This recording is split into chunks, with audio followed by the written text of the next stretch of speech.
Madam, I don't think you understand. I'm from the Internal Revenue Service. That's a department of the... Hop in that puddle jumper and cut mud out of here. But I only want to talk about Mr. Clampett's return. He ain't going nowhere. And if you keep hanging around here, you ain't going nowhere neither. Now, see here, Madam, I insist! I'll be back! I'll be waiting!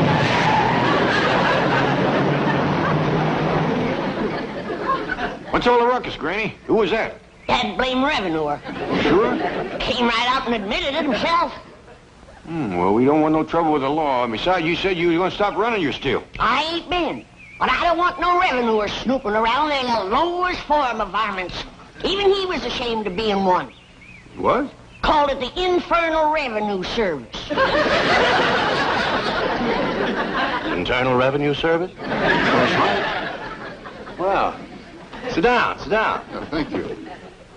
Well, now, it's a pleasure to have you visit my struggling little bank. Eh? You?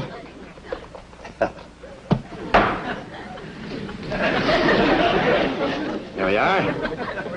Yes, it's always a pleasure to see you splendid chaps in the Internal Revenue Service. You know, I was just talking to my taxman yesterday. Aspen? No. Mr. Drysdale, I'm not here to talk about your income tax return. You're not? No. But your taxman did handle the return for Mr. J.D. Clampett, right? Oh, yes. Mr. Clampett is my largest depositor. Wonderful man. Salt of the earth. Honest as the day is long. Lovely family. Mr. Drysdale, I was just fired on by a member of that lovely family. Fired on, you mean shot at? With a double-barrel 12-gauge shotgun. Wielded expertly by a little old lady no bigger than this. Granny. Oh, Mr. Landman, you have to understand these people. Oh, I understood her fine. What I don't understand is this. How can a man show an income of millions for last year and not one red penny for all the years previous? Oh, well, I can explain that. Well, the Treasury Department will appreciate it. Now, this is the beautiful mansion you just visited, right? Well, I would hardly call it a visit. Skirmish might be a better word. This is the house, yes. And Mr. Landman, would you believe that 8 months ago they lived here? No, frankly, I wouldn't. I give you my word. The poorest, most uninformed people imaginable. Like when an oil company tried to explore their swamp, old Jed's daughter hit him with a rock. Thought he was a revenuer.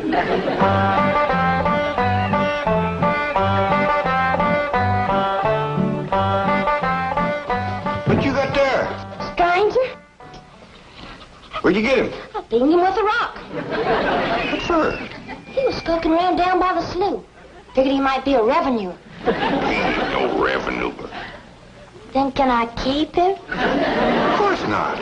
Well, I called him. Don't matter. Well, he won't be no trouble. I could keep him out in the smokehouse. Ellie Mae, you can't keep people like they were dogs and cats. Who's that? Some feller Ellie found nosing around. Dinged him with the rock so it'd be easier to tote. That dear fella's from the petroleum company. What's a petroleum? I don't know. He asked me if he could do some wildcatting down by the slough. I said, help yourself. We're glad to get rid of the critters. What'd he say? Just kind of laughed. The laugh's on him. There ain't no wildcats down there at that slough. Heck no. It's too full of oil. Are you trying to tell me they didn't know oil was valuable? Even when the oil company geologists told them, they didn't understand. Mr. Clampett, that swamp of yours is full of oil. I could have told you that. Well, my company would like to pump it out. Yeah, I'd like that too, but I just can't afford to have it done. Oh, no, you don't understand. You see, you wouldn't have to pay for it. Oh, I don't take favors from strangers. No, Mr. Clampett, you see, you're a very rich man. Stranger, if money was skunk oil, a hound dog couldn't smell me. It's a swamp. My company will buy that land. While they'll raise so many derricks down there that... Son, I gotta be honest with you, you couldn't raise turnips down there. Right. That ground looks black and rich. But it's so greasy you can just squeeze the oil out of it. But that's what my company wants. Maybe you better sit down for a spell. Why, even after Mr. Clamp had sold his swamp, he didn't know how much money he'd gotten until his cousin Pearl heard the news and came rushing over. Stop this thing! Stop it! Hold on! Heaven protect us!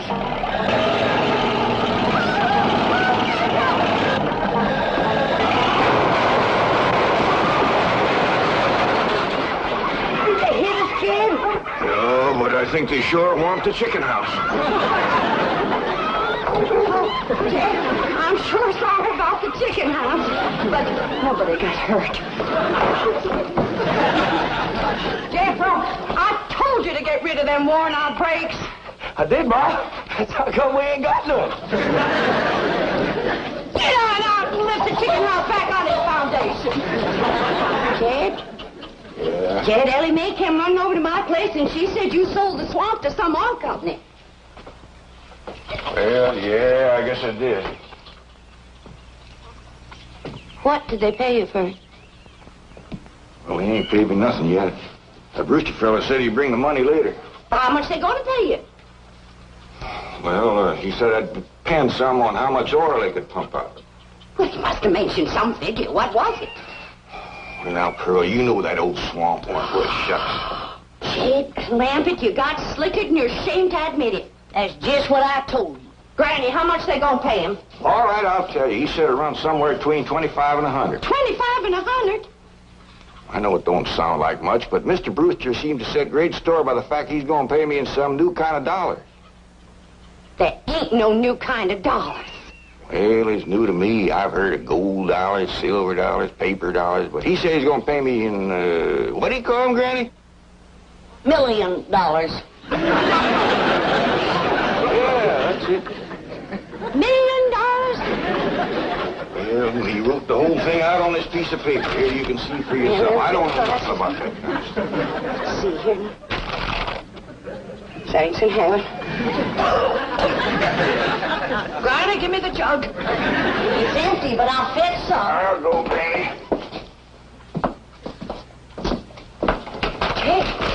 Jed, you're a millionaire. A millionaire. Yeah, that's what that Brewster fella kept calling me. I didn't know just how to take it. You meant you're rich. Me? The richest man in these hills. Maybe in the whole state. Oh, Jed, you can have anything you want. Do anything you want. Go any place you want. Yeah, that's another thing he kept saying. He said he reckoned I'd be moving away from here soon. What do you think, Pearl? You think I ought to move? Jed, how can you even ask? Look around you. You're 8 miles from your nearest neighbor. You're overrun with skunks, possums, coyotes, bobcats. You use kerosene lamps for light. You cook on a wood stove, summer and winter. You're drinking homemade moonshine, washing with homemade lye soap. And your bathroom is 50 feet from the house, and you ask, should you move? Yeah, I reckon you're right. Man, be a dang fool to leave all this.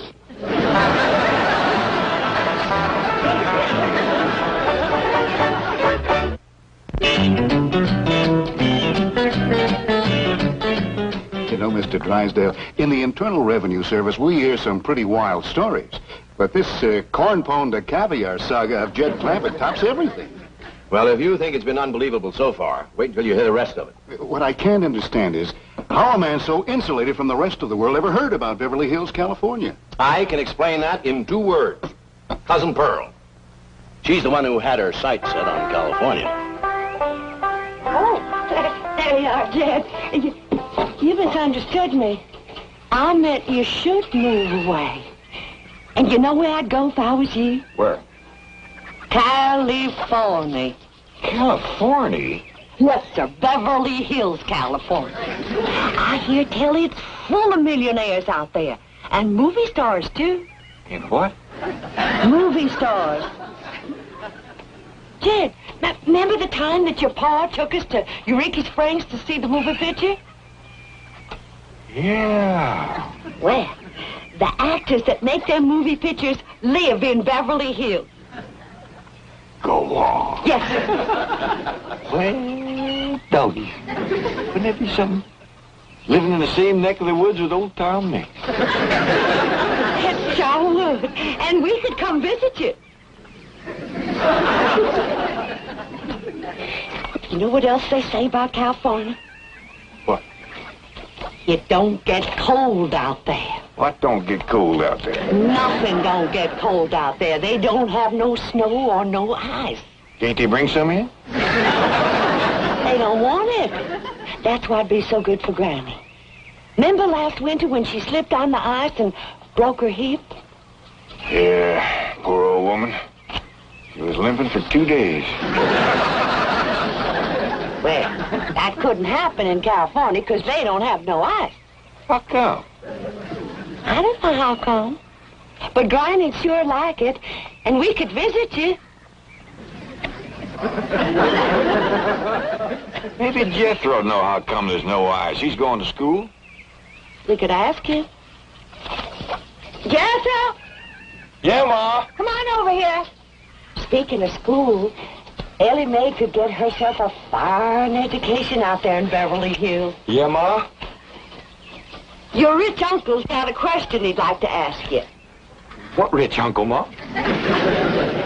Your rich Uncle Jay. Jethro? How come there's no ice in California? Don't look at me. I didn't take it. Big jumble, I didn't, Ma. Oh, get out of here. Well, you always do. I didn't mean. I was saying, Jan, folks claim California's got it all beat. Why, things grow twice as big out there. Jethro'd be a whopper, wouldn't he? He could help you move. He's awful handy at lifting and toting, and he could drive you out in my truck. I tell you what, Pearl. I'm going to have to study on this. When that Brewster feller comes back, I'll ask him what he thinks. Yes, it was Cousin Pearl who planted the idea of moving to Beverly Hills, but it was Mr. Brewster who made it possible. Now, who's he? Vice president of the oil company that bought Mr. Clampett's land. Yes, Brewster's often told me the story of that fateful evening. Well, your cousin is right about that, Mr. Clampett. Beverly Hills is a choice residential area, and lots of millionaires do settle there. Folks like me, huh? Well, millionaires. And movie stars, too. Oh, yeah. Is Tom Mix there? No, I'm afraid Mr. Mex is dead. Oh? Oh, yeah. What's the matter with me? Remember, Pearl, he got shot at the end of that picture. Well, there are plenty other movie stars, and that's where Jed wants to live. Ain't it, Jed? I do like the notion of living in the hills. Never could stand flat country. Mr. Clampett, I think it only fair. That is, well, I think you may have a wrong idea about Beverly Hills. Is that where you live? No, my home is in Tulsa. Well, say, maybe you could get us a place there in your neighborhood. Mr. Clampett, let's not beat around the bush. You will love Beverly Hills. Then that's it. Can you steer Jed onto a good place? No, I can get the bank out there to handle it for him. He'd like a nice big place with plenty of room for his kinfolk to visit him. Well, I would like a nice, roomy place if I could afford it. Oh, Mr. Clampett, with your money, you can afford the Taj Mahal. Okay, I'll take it. Well, no, you see, I was just making a little joke. Oh, well, go right ahead. Well, you see, the Taj Mahal is in India.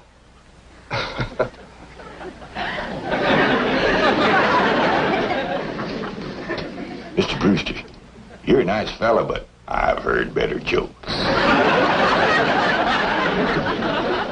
Is the foreigner staying to supper? I'm ashamed to say I ain't asked him. How about it? Oh, I don't think so. Oh, no trouble. What you cooking tonight, Granny? Mustard greens and possum innards. Mm-hmm. Did you hear that, Mr. Brewster? Very clearly. Change your mind?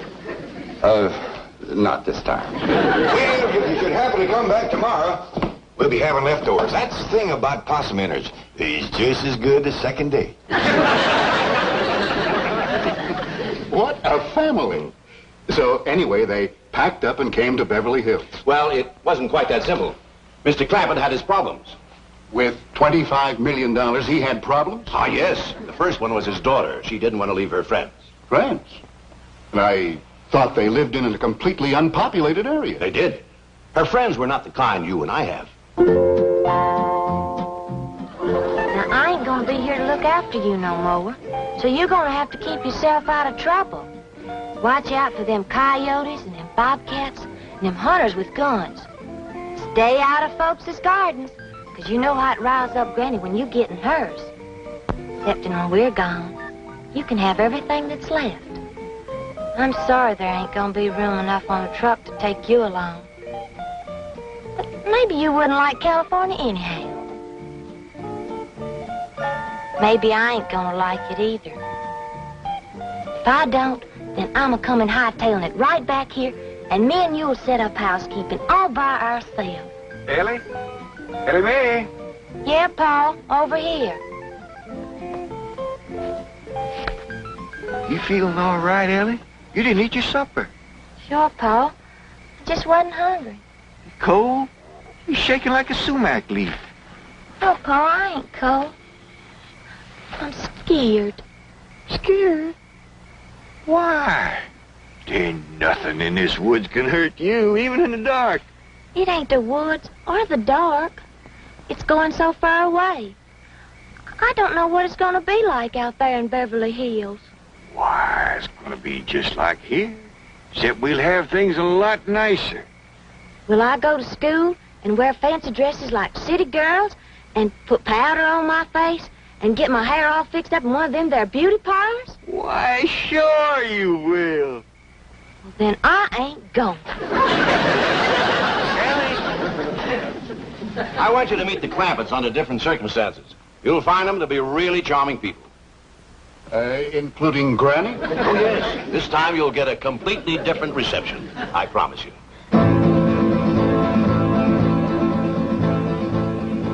Ellie Mae! You sound the alarm if you see that revenue man coming. I will, Granny.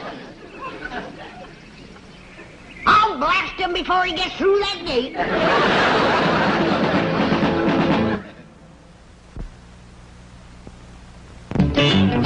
Of course, even after Mr. Clampett convinced his daughter to leave her animal friends, he still had Granny to contend with. I guess she didn't like the notion of being uprooted. That's putting it mildly. The way he tells it, she just downright refused to budge. Ellie? If old Duke sits there with you, there ain't gonna be room for Granny. Oh, that's all right, Paul. Granny ain't gone. Who says she ain't? She says she ain't. That's right, Uncle Jed. She's just sitting on the back porch in her rocker, and she says that's as close to California as you're gonna get her. We'll see about that. Dang if I ain't got me the muleyest women. First it's Ellie, now it's Granny. We ain't never gonna get there. Now, what's all this nonsense about you ain't going to California? Ain't no nonsense to it. If the good Lord had wanted me in California, he'd have put me in California. Maybe he's just getting around to it. The book says he moves in mysterious ways. Well, if he moves me, I'll go. But you and Big Jethro ain't a budging me. Granny, this here Beverly Hills sounds like the kind of place you'd like. That preacher fella says they got smogs out there. What's a smog? Well, me and Jethro figured out that's a small hog. And you heard what Pearl said. It ain't got no snow out there. You could run your still the year round. Runs the year round here. Yeah, but walking down through the snow to the still always makes you feel so miserable. I might feel miserable walking down, but the way I feels coming back makes up for it. Hey, friend. We've been planning and talking about this trip for days. You never said you wouldn't go. Never said I wouldn't either. But that preacher feller has bought us a house in them Beverly Hills. He sent our $25 million to the bank out there. Well, you just chase on out after it. I'm staying right here. And I ain't afeard neither. Granny, I ain't leaving you here alone. And I ain't a budging out of this rocker. Let her roll, Jethro.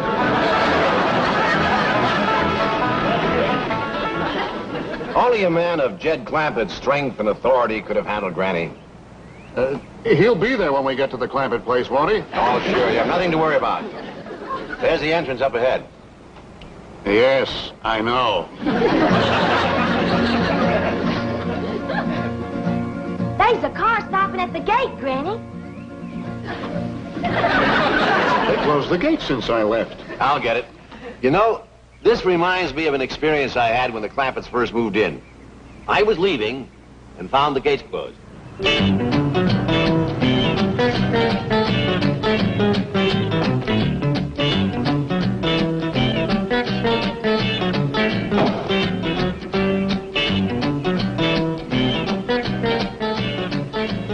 Hello? Hello? Mr. Clampett, can you hear me? Yeah, I can hear you. Good, good. I need your help. Sounds like you're inside the wall. I am. Would you let me out, please? Well, you bet I will. You stay right where you are. I'll get me an axe and have you out of there in no time. He demolished 10 feet of wall before I could stop him. Granny, Mr. Drysdale's opening the gate. Good. He's leading that revenuer right into a trap.